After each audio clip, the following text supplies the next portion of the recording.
नमस्ते। आज के हमारे इस एक्सप्लेनर में आपका बहुत बहुत स्वागत है।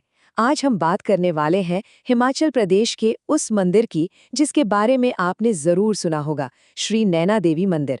आज हम गहराई से जानेंगे कि कैसे प्राचीन ब्रह्मांडीय मिथकों ने आज के इन सांसारिक चमत्कारों को जन्म दिया। तो चलिए बिना किसी देरी के आस्था और इतिहास के इस अद्भुत संगम को समझते हैं।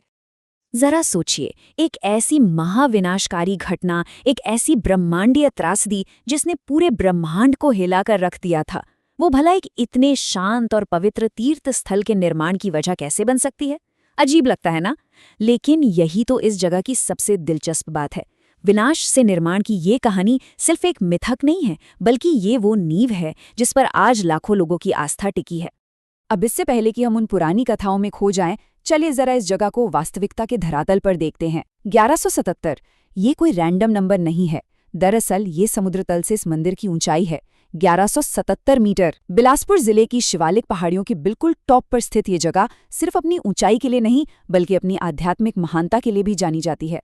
तो चलिए सबसे पहले उस सबसे पुरानी कथा की बात करते हैं जिसने इस पवित्र शिखर को हमेशा के लिए बदल दिया। देवी भागवत पुराण के अनुसार ये पूरा ड्रामा शुरू हुआ राजा दक्ष के उस यज्ञ से, जहां उन्होंने भगवान शिव को न बुलाकर उनका भारी अपमान किया। आप अंदाजा लगा सकते हैं कि देवी सती को यह कितना बुरा लगा होगा। इसी दुख और अपमान से आहत होकर उन्होंने यज्ञ की अग्नि में आत्मदाह कर लिया। और फिर शिव जी का वो भयंकर क्रोध, उन्होंने सती के मृत शरीर को उठाया और वो विनाशकारी तांडव शुरू कर दिया। लगा जैसे पूरी सृष्टि ही खत्म हो जाएगी। ऐसे में ब्रह्मांड को बचाने के लिए भगवान विष्णु को बीच में आना ही पड़ा। उन्होंने अपने सुदर्शन चक्र से सती के शरीर को टुकड़ों में बांट दिया और यहीं से एक नए युग की शुरुआत हुई। और यहीं से बने शक्तिपीठ। अब आपने शक्तिपीठों के बारे में सुना तो बहुत होगा, लेकिन असल में ये वो पवित्र जगह हैं जहां भगवान विष्णु के चक्र से कटने के बाद देवी सती के अंग पृथ्वी पर गिरे थे। स्रोतों के अनुसार सुदर्शन चक्र ने देवी के शरीर के कुल 51 टुकड़े किए थे, और जहां जहां वो 51 अंग गिरे, वो जगह हमेशा के लिए पवित्र शक्तिपीठ बन गईं। तो अब आप सोच रहे होंगे कि ये 1177 मीटर ऊंचा शिखर इतना खास क्यों है? क्योंकि माना जाता है कि माता सती की आंखें, यानी उनके नेत्र या नयन, ठीक इसी पहाड़ी पर आकर गिरे थे। हिंदी में आंखों को नैना भी कहा जाता है ना, इसलिए इस पवित्र जगह का नाम पड़ा माता नैना देवी। मतलब ये सिर्फ एक नाम नहीं है, ये उस बहुत बड़ी ब्रह्मांडीय घटना का सीधा सबूत है। लेकिन कहानी सिर्फ यहीं खत्म नहीं होती। इस मंदिर से जुड़ी एक और बेहद रोमांचक कथा है, दिव्य शक्तियों और आसुरी ताकतों के बीच हुए एक महायुद्ध की।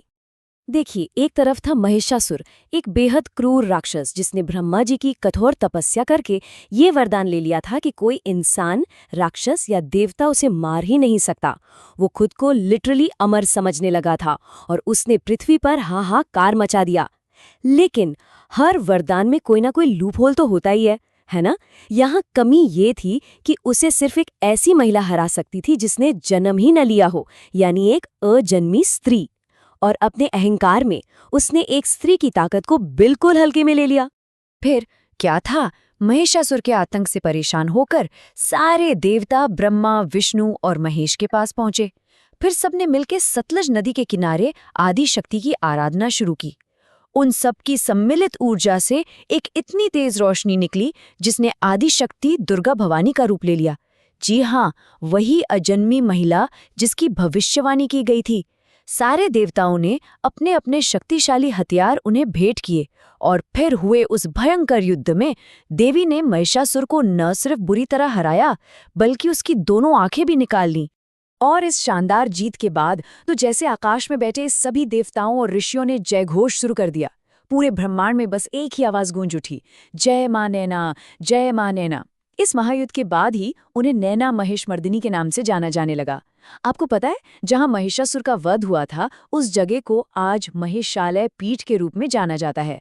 खैर, ये तो हो गई देवताओं के समय की बात, लेकिन हम इंसानों को इस दिव्य ऊर्जा के बारे में कैसे पता चला? चलिए सीधे 8वीं शताब्दी में चलते हैं। तो हुआ कुछ यूं कि 8वीं सदी के आसपास नैना नाम का एक गुज्जर लड़का वहां अपने मवेशी चराता था उसने एक दिन एक बड़ा अजीब सा नज़ारा देखा। एक सफ़ेद गाय रोज़ाना अपने आप एक पत्थर पर दूध की धार गिराती थी। वो एकदम हैरान रह गया।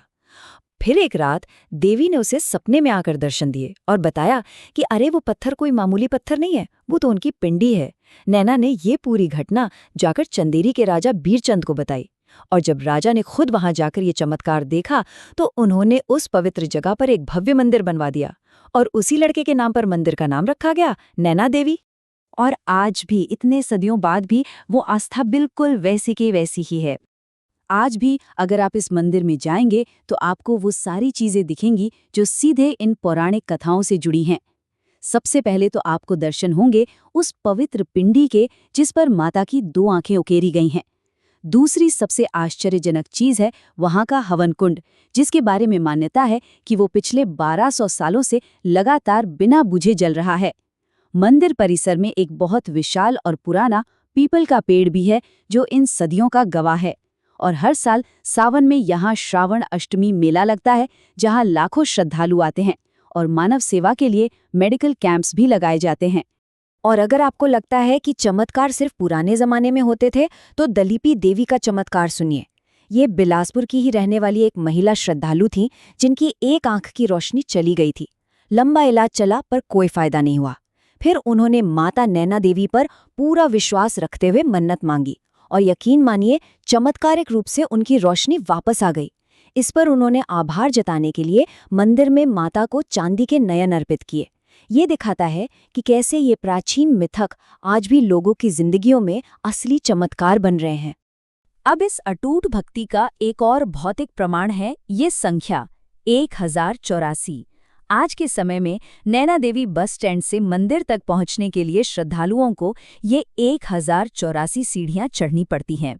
ये महज कंक्रीट की सीढ़ियां नहीं हैं, ये इंसान की उस निरंतर यात्रा का प्रतीक है जहां श्रद्धालु हर एक कदम के साथ अपनी आस्था को और मजबूत करते हुए माता के दरबार तक पहुंचते हैं।